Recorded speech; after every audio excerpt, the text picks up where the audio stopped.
Hey everyone, welcome back to Mini Bike Mike's Garage. Well, today's video is going to be much shorter than the hour and 45-minute video that I posted a few days ago. Today's video is just a reminder that in about a week, on Thursday, September 19th, I'm taking off on a 1,000-mile journey riding this little Honda ST90 from central Indiana to Cass, West Virginia.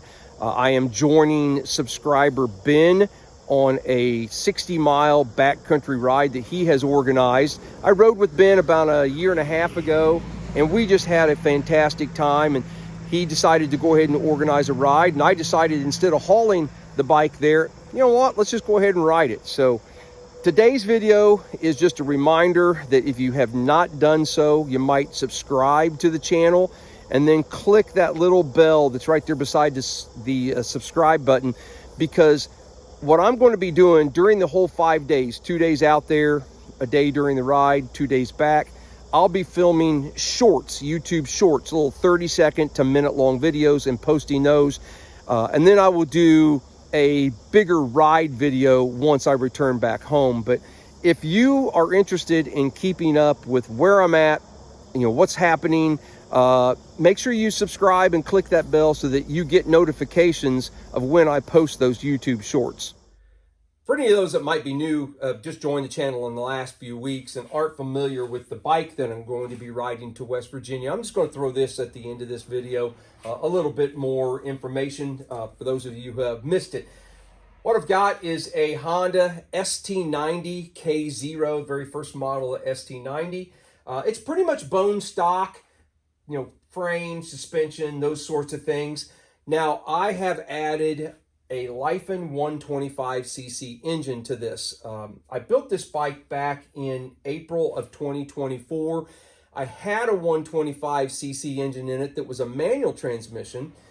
And then I got a wild hair and thought, you know what, let's put a big bore kit on it. So I bought a 141cc top-end kit for it, piston, cylinder, and all that good stuff. I didn't change the cam and do some other things. So that 141cc kit, it gave me more torque, but it didn't give me any more top-end speed. And at the time, I really wasn't interested in dumping more money into it. So I pulled that engine and I put this 125cc semi-automatic in it. And part of doing that was I really wanted to say that I made this trip on a 125cc engine with a Nibby 22mm carb. So that's the setup I've got, just a Chinese exhaust on it. I think I have drilled out the end to maybe let it flow a little bit better. Now, I'm making this trip pretty self-sufficient. There's no chase vehicle. There's nobody riding along with me or anything. I'm riding 450 miles from central Indiana to West Virginia, riding with Ben and then riding back. So I've outfitted the bike with a rack from a CT90 on the back here. And then I have added, to get some fuel capacity, some mileage, I added a 1.5 gallon tank onto the back. It still does utilize the half-gallon tank that's inside the frame. I'm going to use that as just my reserve. I should get 120 miles, give or take, on this tank. And quite honestly, I'm going to be stopping more frequently than every 100 miles to get off of this thing. So fuel shouldn't be a problem. But I've got, I'm carrying all my gear, tools and parts and supplies that I'm going to need for 4 or 5 days on the road. But I've been putting some miles. I've put right at 500 miles on this bike in the last 4 or 5 weeks, just kind of shaking it down, make sure everything's going to work all right. And really the only thing that I have found that I need to change is the chain. I'm going to take the chain guard off. I'm going to take it completely off for right now. I did not have an issue before I put all this on here. When I built this bike originally, I would ride it, no problem at all. Well, now with all this extra, I don't even know what it weighs, 50 pounds on the back, this chain guard, I added a small extension to it. It really came to about right in here. It was just this part. And to get it to kind of blend in with this engine and stator cover, I added a little piece here to just kind of fill the gap. Well, I think with the additional weight and then my weight on this, the swing or the chain guard's mounted to the swing arm, and so as I cycle, this gets closer and closer to the chain, and I think the chain guard is actually rubbing the chain, and I don't want that to happen. I don't think it's a stator cover. So for right now, I'm going to yank that chain guard off of there, put some more miles on it. I really hate to alter it. I thought about cutting my added on piece back off, but I don't know if I'm going to keep all this on here, and it worked pretty good, you know, without all that extra weight. So I think I may just take it off for right now and then put it back on once I'm back home. So anyway, so that's all I got to do to it for right now. I'm just going to yank that off. Everything else seems to be dialed in, lights, everything's working pretty well. So again, reminder, if you want to ride, it's September 21st, Saturday in Cass, West Virginia.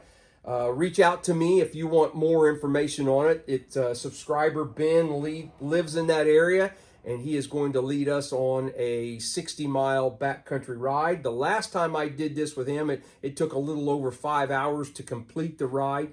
So it's pretty slow going through some pretty rugged terrain. But if you want to join, you know, feel free to do that. Love to see you guys out there. And then again, click on those the bell, the subscribe and the bell if you want to get the updates for my YouTube shorts.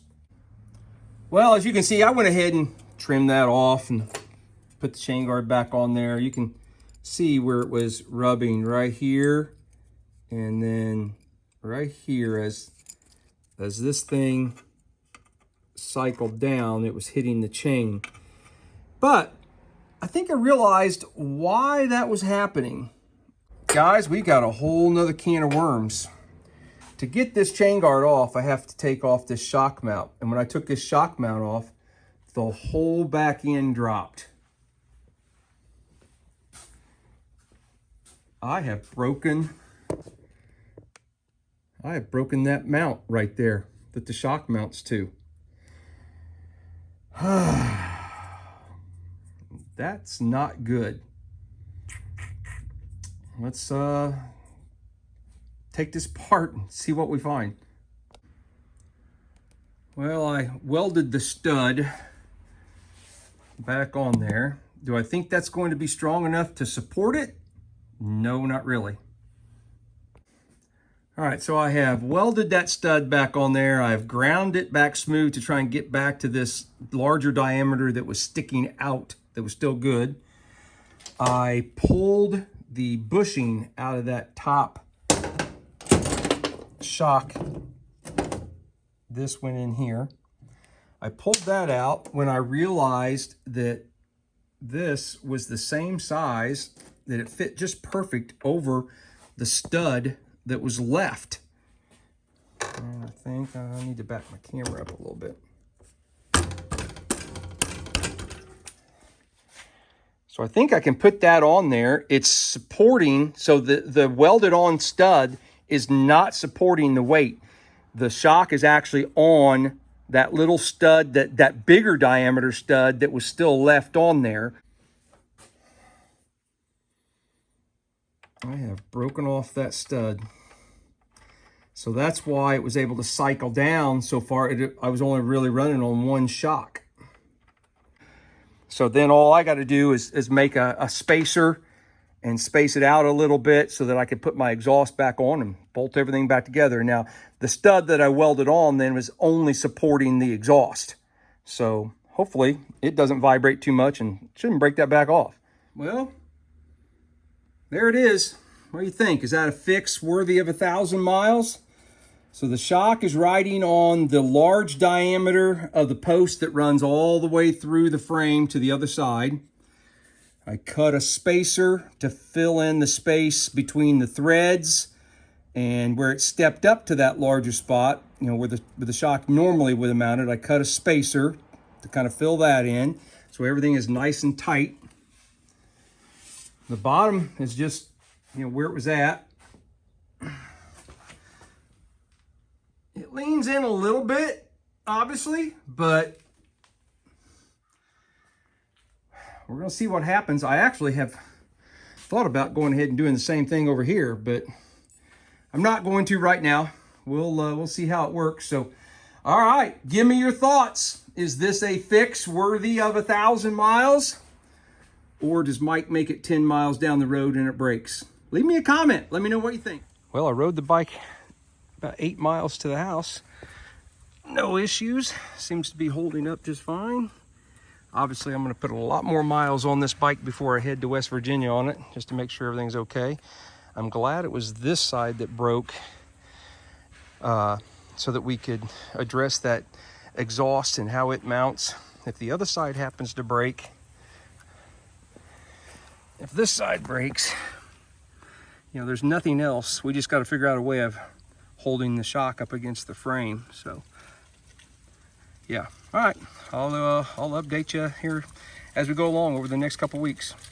You guys have a great day. See you on the next video.